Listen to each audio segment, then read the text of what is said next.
देव भव पितृदेव भव आचार्य देव भव अतिथि देव भव सर्वेभ्यो ब्राह्मणेभ्यो नमो नमः। गोपाल कृष्ण भगवान की प्रणम। भीमरूपी महारुद्रा वज्र हनुमान मारुति महाबली प्राणदाता सौख्यकारी दुःखहारी दूत वैष्णव गायका पाताल देवता हंता भव्य सिंदूरलेपना पुण्यवंता पुण्यशीला पावना परितोषका कालाग्नि काल रुद्राग्नि देखता कापती भय नेत्राग्नि चालिल्या ज्वाळा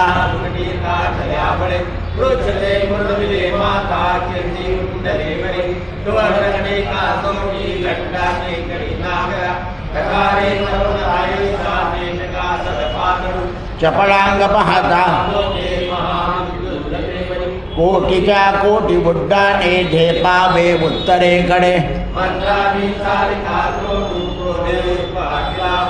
आणिला मारुती नेला आला गेला मनोगती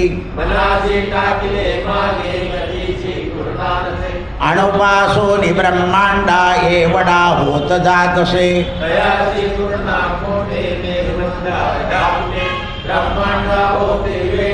वज्रपुच्छे करू शके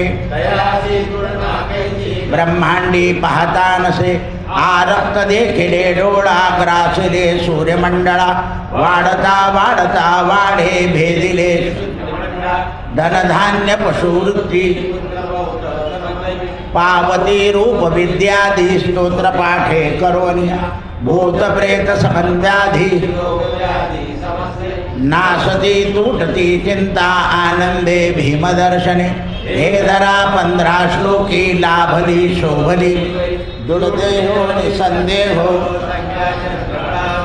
रामदासी अग्रगण्णु कपिकुळास मंडनु रामरूपी अंतरात्मा दर्शने दोषनाशती दर्शने दोषनाशती दर्शने दोषनाशती। अत्रिपुत्रो महातेजो दत्तात्रेय महामुनि तस्य स्मरण मात्रेण सर्वपाप प्रमुच्यते सर्वपाप प्रमुच्यते सर्वपाप। आज मार्गशीर्ष शुद्ध द्वितीया वार गुरुवार बाबा महाराजांचा नवरात्र आणि चंपाषष्ठीच्या नवरात्रातला दुसरा दिवस। गुरुतत्वाचा आपल्याला विचार करायचा आहे। जे जे लोकांनी आता ऑनलाईन ऐकताय त्यांनी आपापल्या लोकांना कळवून द्यावं की प्रवचन सुरू झालं आहे। 3 महिन्याचा जो अंतर्भाग पडला त्यामुळे थोडा विसर पडलेला असतो, म्हणून जे जे लोक ऐकत आहेत त्यांनी आपल्या आपल्या लोकांना कळवून द्यावं की प्रवचन सुरू झालं। आणि दुसरं असं आहे की आपण भीमरूपी स्तोत्राचे 1 लाख पाठ करायचं ठरवलं आहे आजपासून, तर प्रत्येकाने आपापले पाठ करायचे आणि कळवायचे आहे। लक्ष लवकर पूर्ण झालं पाहिजे। परमात्म्याने मागच्या मार्गशीर्ष शुद्ध प्रतिपदेला आपल्याकडून करून घेतलेला संकल्प 1 वर्षामध्ये गणपती स्तोत्र 1,00,000-1,25,000, चंडिका स्तोत्र 1,00,000-1,25,000 आणि लक्ष्मी स्तोत्र 1,00,000-1,25,000 करून घेतले। 1 वर्षामध्ये 3 स्तोत्र आपल्याकडून लक्ष परमेश्वराकडे लागावं, त्याचं फळ असं मिळालं की देवाने आपल्याला गुरुतत्व सांगायला बुद्धी दिली। म्हणजे या स्तोत्राचं फळ असं आहे, तुमच्या कोणाच्या लक्षात येणारं नाही ते की गुरुतत्व काय आहे। आणि काल जो विषय होता आपला की शिष्यानं गुरुला विचारलं आहे की मला आनंद याचं मूळ स्वरूप सांगा। काल आपण आनंदाचं मूळ स्वरूप पाहिलं। आजचा विषय असा आहे गुरुला प्रश्न केला आहे शिष्यानं, जो तुमच्याही मनात आहे, माझ्याही मनात आहे. माझ्या मनात तो पूर्ण होण्याकरता मी ही प्रवचनधारा सुरू ठेवली आहे. तुम्ही श्रवणधारा तुम्हाला मिळालेली आहे. आता आत्मस्वरूपापर्यंत पोहोचण्यासाठी, आत्मस्वरूपाचा अनुभव येण्यासाठी गुरु आम्ही काय करावं असा प्रश्न आहे. प्रश्न नीट ऐका. आपल्याला प्रत्येकाला आत्मस्वरूप जाणून घ्यायचं आहे. मग आत्मस्वरूपाच्या पर्यंत पोहोचण्यासाठी आत्मस्वरूपाचा अनुभव आम्हाला सतत आला पाहिजे. याकरता गुरु महाराज आम्ही काय करावं असा शिष्यानं गुरुला प्रश्न केला आहे आणि गुरु महाराज त्याच्यावर उत्तर सांगणार. आज नेमका गुरुवार आहे. पा योगायोग कसा असतो हे आपण ठरवत नाही. तो परमात्मा क्रमाक्रमाने आपल्याला विषय देतो आणि आपण तो विषय हाताळण्याचा प्रयत्न करतो. त्याच्या कृपेने आपल्याला आत्मतत्व कळून जाईल एवढं खरं. संत कृपा झाली, इमारत फळा आली. आणि गुरुकृपा आपण आता दत्तात्रेयांची प्रार्थना केली, त्यांचं प्रसाद खाल्ला. तर हा प्रसाद जो आहे हा देवाला दाखवून खाण्याचा उद्देश काय आहे, तर त्या प्रसादानं आपल्या शरीरामध्ये दैवी गुण वाढावे. कारण आनंदानं शरीरामध्ये घटक निर्माण होतात. रक्त, मांस, हाडं रोज तयार होत नाही, पण हाडाला बळकटी येते अन्नाने. मग प्रसाद रूपाने खाल्ल्यानंतर आपल्या शरीरामध्ये दैवी गुण वाढतात. जसं आता बा इथे बसलेली मंडळी होती, बऱ्याच दिवस कोणी प्रसाद नाही आणला, प्रसाद घेत राहिले. कालांतरानं त्यांना प्रत्येक वैयक्तिक प्रसाद आणण्याची बुद्धी झाली. का झाली? तो दैवी प्रसाद आत गेला आणि प्रसाद आत गेल्यानंतर आपणही वाटावा.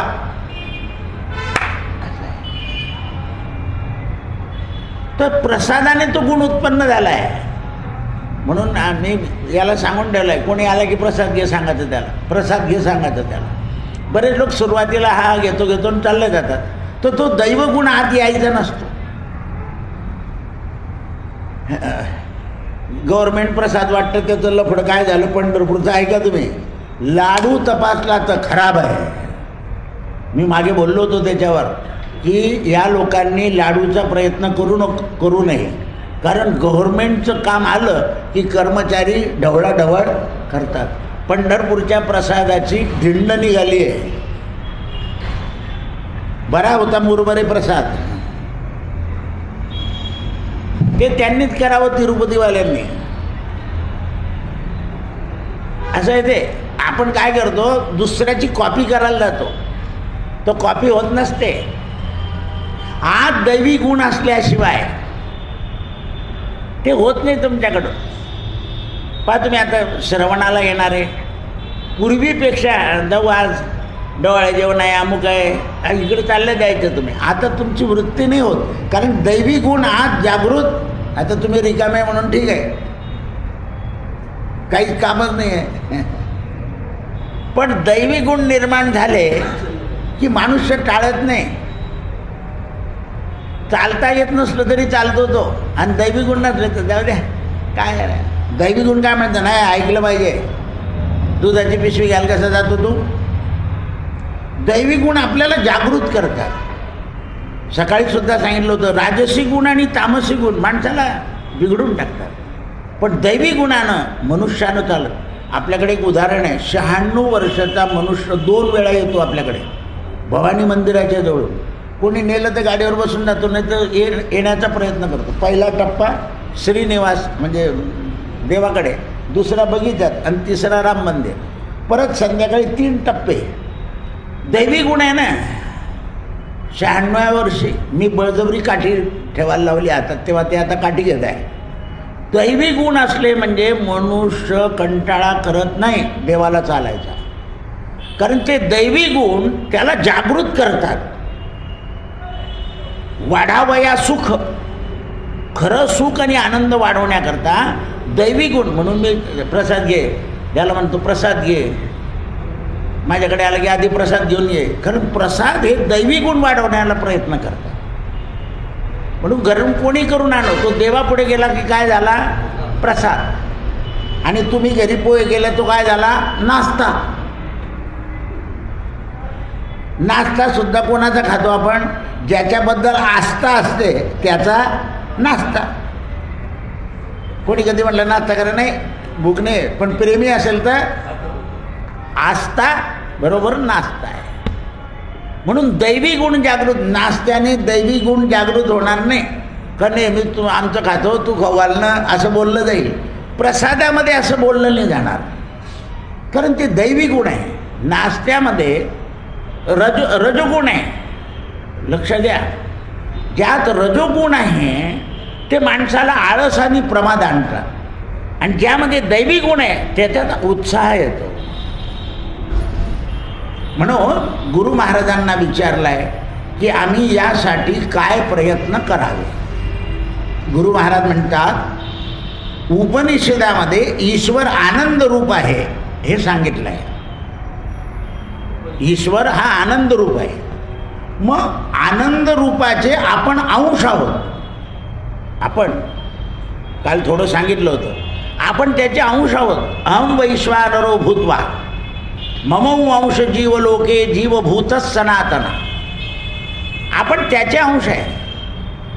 पण आम्ही कसे आहे, आजान आहे, आम्हाला ते कळत नाही तू आज आहे. वडील आपले आहे हे केव्हा कळत नाही, मित्रांची संगत लागली की कळत नाही, कामाची संगत लागली की कळत नाही, आणि लोभाची संगत लागली की वडील आपले हे कळत नाही. पण ज्याला कळतं की हा माझा जन्मदाता आहे, त्याच्यात दैवी गुण असले तर तो कोणत्याही काळामध्ये वडिलांना विसरत नाही, आईला विसरत नाही. जर तुम्ही आई वडिलांना विसरत नसाल तर तुमच्यात मुळात पूर्व पुण्यानं दैवी गुण आले आहे, आणि तुम्हाला त्यांचा विसर पडत असेल तर तुमच्यामध्ये रजोगुण आणि तमोगुण आलेले. अजूनही बऱ्याच लोकांना आईची आठवण आली की अस्वस्थ होतात. म्हटलं का हो, आता तुम्ही 50 वर्षाचे नाही, माझी आई आई होती. दैवी गुण जागृत करून देतात. माझे वडील वडील होते, लोकांचे वडील नाही का, तर दैवी गुणामुळे त्याच्या मनामध्ये ते अस्वस्थता निर्माण होते माता पिता. आणि ज्यांचे रजोगुण आहे होते नावाला काय ठेवलंय मला, काय म्हणतात ते, होते नावाला काय ठेवलंय मला, हे लक्षात घ्या. तुला जन्म दिला हे ठेवलंय ना, अरे संपत्तीतही दैवाधीन आहे. असलेल्या लोकांनी खाऊन पिऊन घालवली, उभे शेतं विकून टाकले, करोडोने पैसे आले होते लोकांकडे. बांबोरी, खेडी, नशराबाद सगळे गेले आणि भिकेला लागले. बापांनी ठेवलेलं शिल्लक राहिलेलं नाही, कारण ते तुमच्या दैवात नव्हतं. आपण वापरून आपल्या वंशाला ठेवणं हे दैवी गुण आहे. आपणच सगळं वापरून घेणं रजोगुण आहे, आणि काहीच न ठेवणं तमोगुण आहे. काहीच न ठेवणं.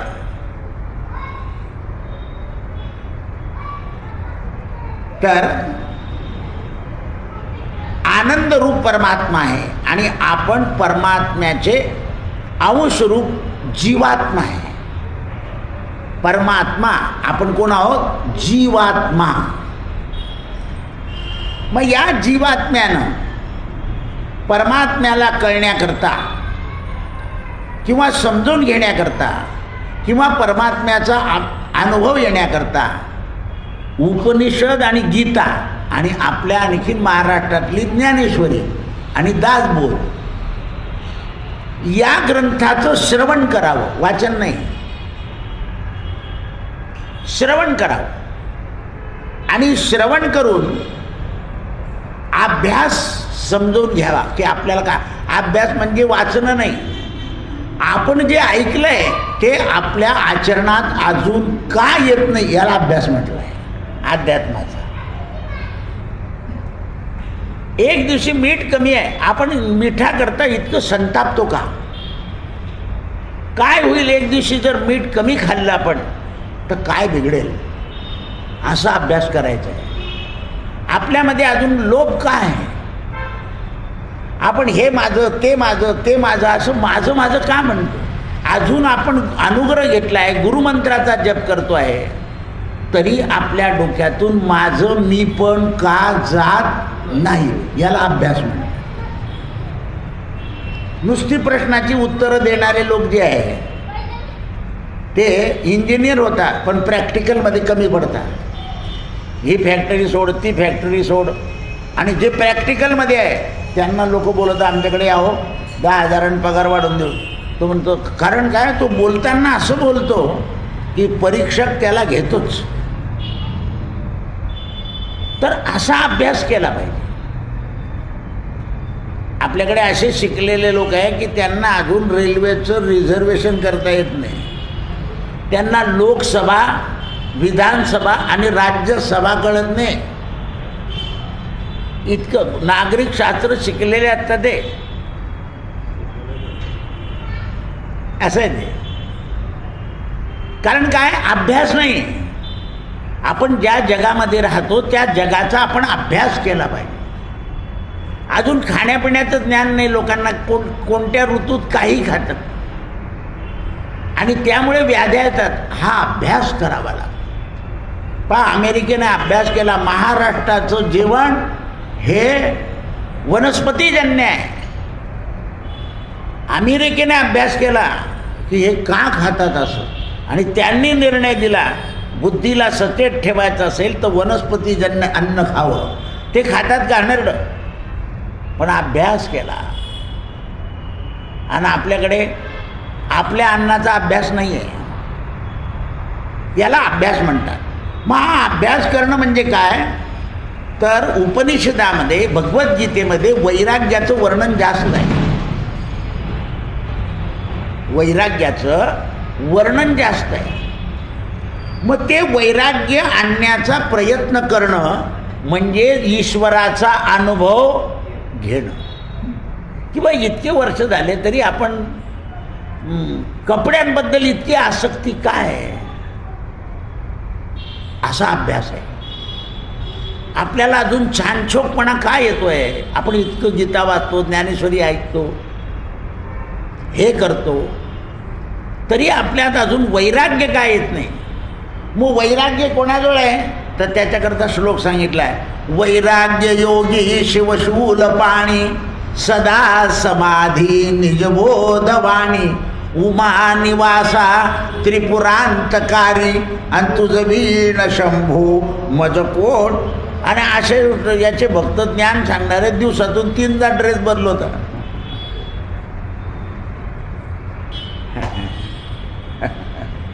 वैराग्य योगी शिवशूल पाणी, सदा समाधी निजबोधवाणी.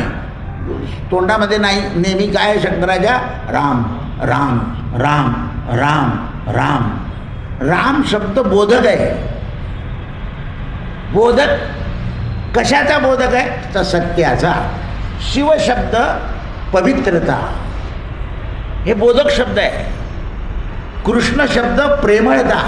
लक्ष द्या शब्द. दत्त शब्द सावधानता. महाराज सेवा, आई साहेब सावधान, दुम दुर्गाय नमः सावधान.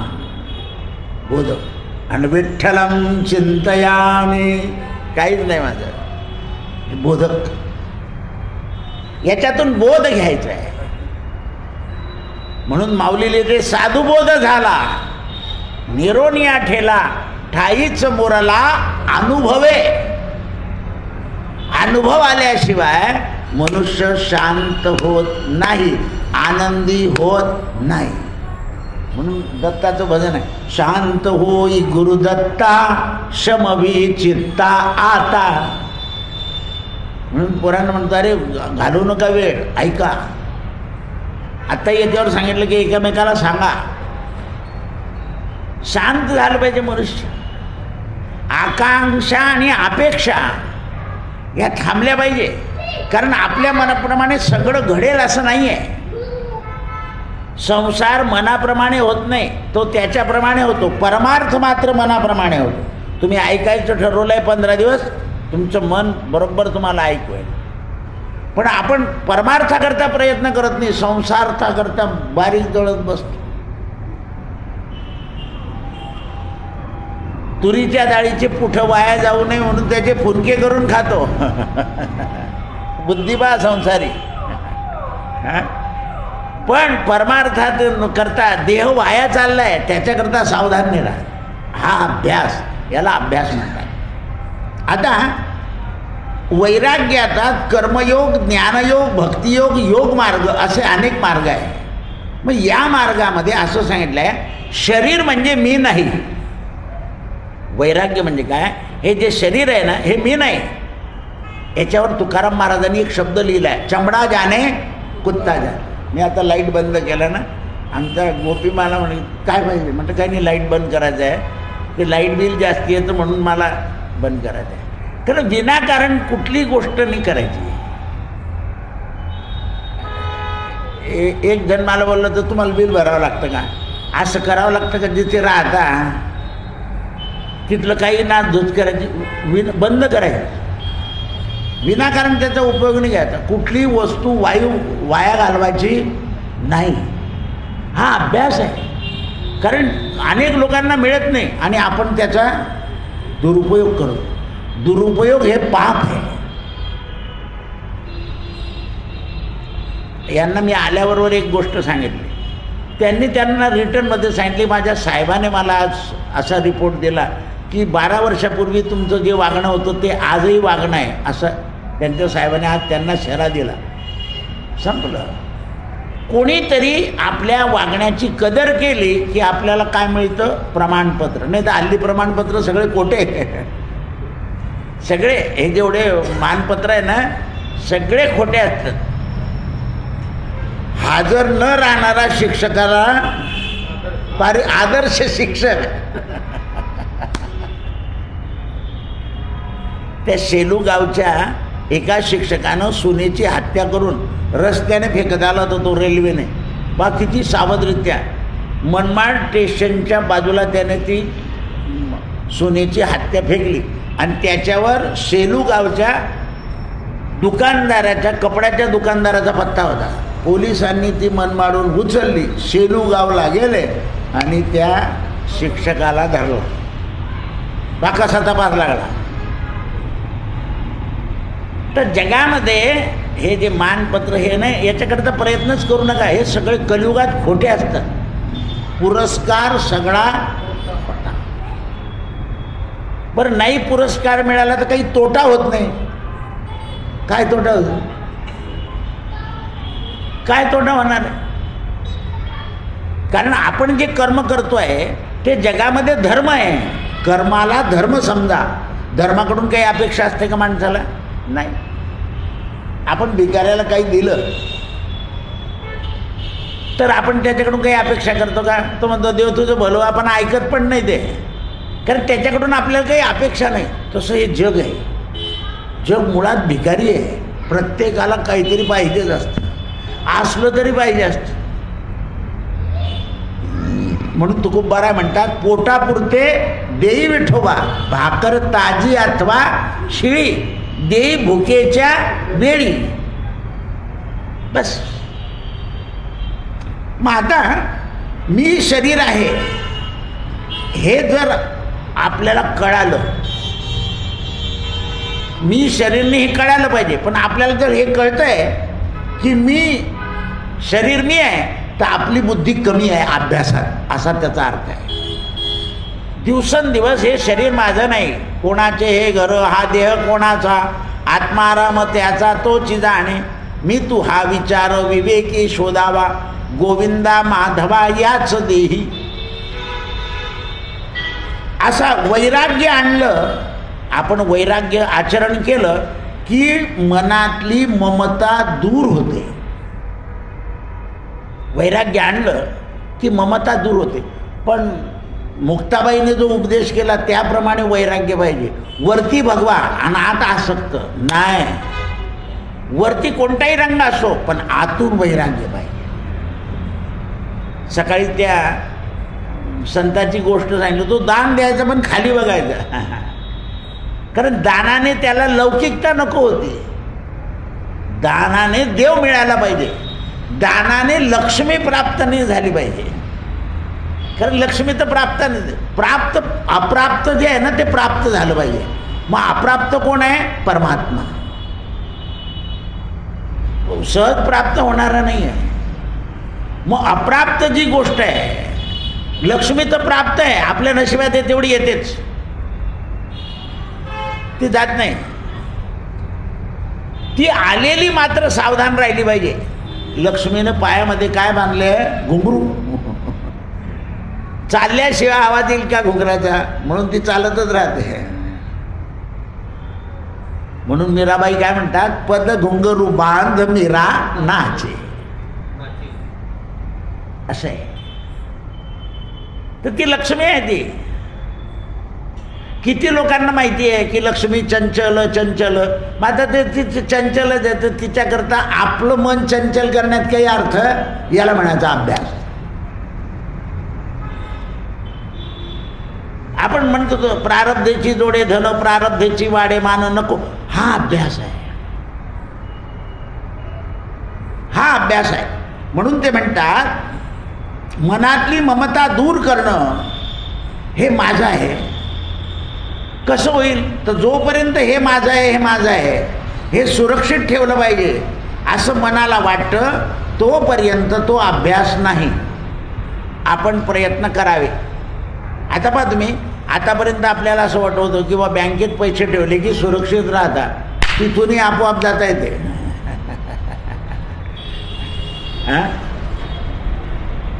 आपोआप कोणी काढून घेतं. म्हणजे 4 सेकंदर तुमचा अनोळखी फोन आला आणि तुम्ही त्याच्याशी बोलले की तुमचा नंबर त्याने ओढला.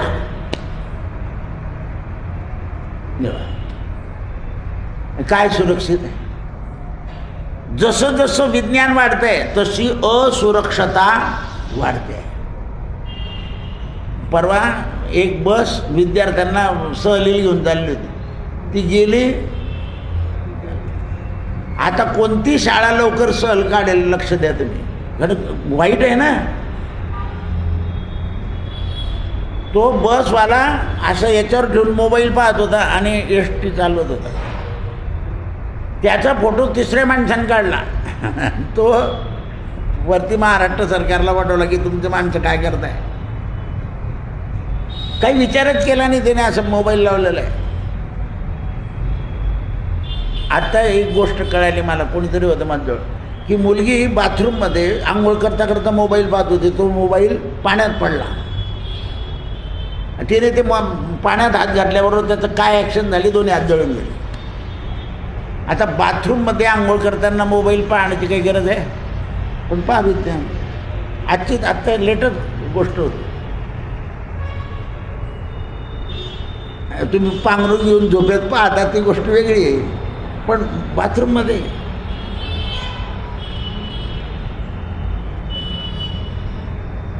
पहा. म्हणजे विज्ञानाचा सज्ञानपणे उपयोग घेतला तर आपण अज्ञानप्रमाणे उपयोग घेतो. आता कोणाचा तरी मोबाईल पडला त्याच वेळेची गोष्ट आहे. कोणाचा तरी पडला होता आता. वरतं खिचारला पडतो, सकाळी खिचायचं सांगितलं मी वरतं. हे लक्षात आलं पाहिजे. आणि जोपर्यंत आपण लक्षात घेत नाही तोपर्यंत आपला अभ्यास होत नाही. म्हणून आयुष्यात मला माझा सगळा वेळ चिंतनाच्या ऐवजी चिंतेमध्ये चालला जातो. हे नीट ठेवलं पाहिजे, ते नीट केलं पाहिजे, ते नीट केलं पाहिजे. जे चिंतन करायचं आहे त्याच्याऐवजी काय राहते? चिंता. आज पोराचा फोन आला नाही, त्यांना गरज नाही म्हणून केला नाही. त्यांना गरज असते त्यांनी बरोबर केला असता की बाबा आमचा माणूस येतोय, वांगे घेऊन पाठवून द्या.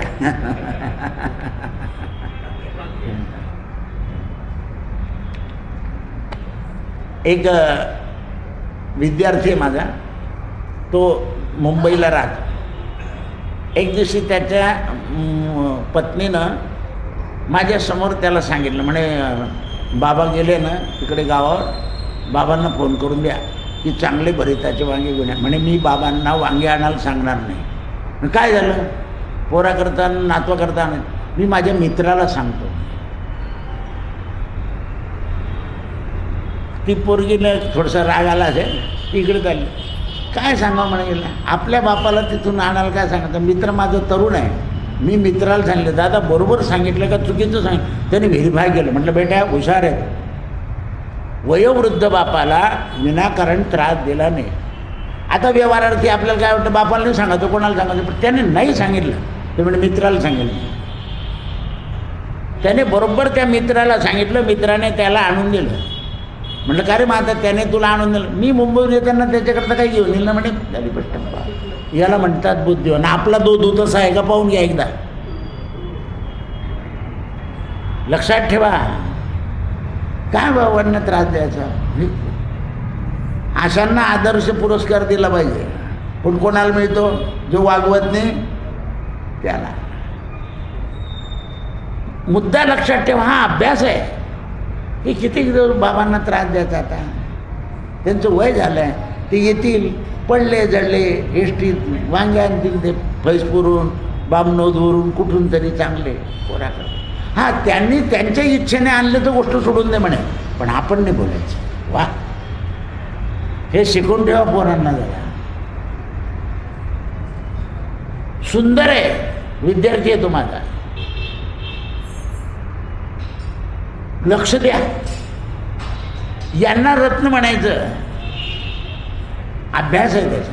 त्यांनी आणले तर आणू द्या, पण आपण नाही सांगत. काही सुना असताना सासूला काम नाही सांगत, केले तर करू देते, पण मी नाही सांगणार. मग ते अभिमानी आहे, घमंडी नाही.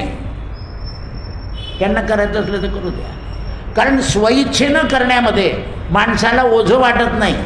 कोणी लहान माणसाने सांगितलं की त्याचं ना, याला म्हणता अभ्यास. असं आहे. मग आपण काय करतो, या संसाराच्या चिंतनामध्ये वेळ घालवतो आणि त्यामुळे आपला चिंतनाचा काळ निघून जातो. म्हणून गुरु महाराज म्हणतात, मनातल्या इच्छा कमी होण्याकरता अभ्यास करायचा आहे. पण हा अभ्यास करताना तुम्हाला 2 लोकांच्या साह्याची गरज आहे. आता मग यांची नावं सांगा. म्हणे एक ईश्वर आणि दुसरं गुरु.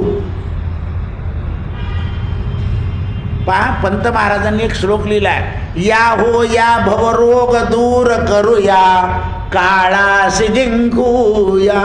संतांनी सांगितलं या. तुकाराम महाराज अभंगातला या सगळे माझ्या मागे, आज पोटभर देतो. कोणी सांगितलं, काल्याच्या अभंगामध्ये. तो 2 लोकांचं साह्य लागेल म्हणे तुम्हाला. ईश्वराचं. मी कालच या ताईला म्हटलं, या सगळ्या पोरी प्रसाद घेऊन झाल्या ना, नुसत्या गप्पा मारतात. म्हटलं म्हणे मग काय करायचं, यांना करुणाष्टक म्हणायला लाव. म्हटलं प्रसाद खाऊन झाला की प्रत्येकाजवळ करुणाष्टकाचं पुस्तक दे आणि 10 मिनटं देवासमोर बसून करुणा म्हणायची. कारण त्या करुणाष्टकामध्ये प्रेम उत्पन्न होतं. अनुदिनानुतापे तापलो. ती म्हणे तुम्हीच सांगा, मी नाही सांगणार. म्हणून मी आज विषय काढला. अनुदिनानुतापे तापलो राम राया. आता माझी तळमळ काय आहे की तुमच्यामध्ये ईश्वराचं, आणि आज नेमका विषय तो निघाला, कोणाचं साह्य पाहिजे, ईश्वराचं आणि गुरुचं. 2 लोकांचं साह्य जर झालं तर त्याच्या योगानं मी शरीर आहे ही भावना नष्ट होईल.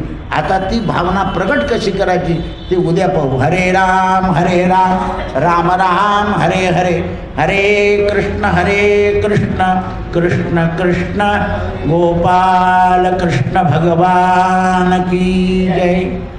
विषय कठीण आहे म्हणून थोडा थोडा सांगावा लागतो. एक होऊन जाईल भीम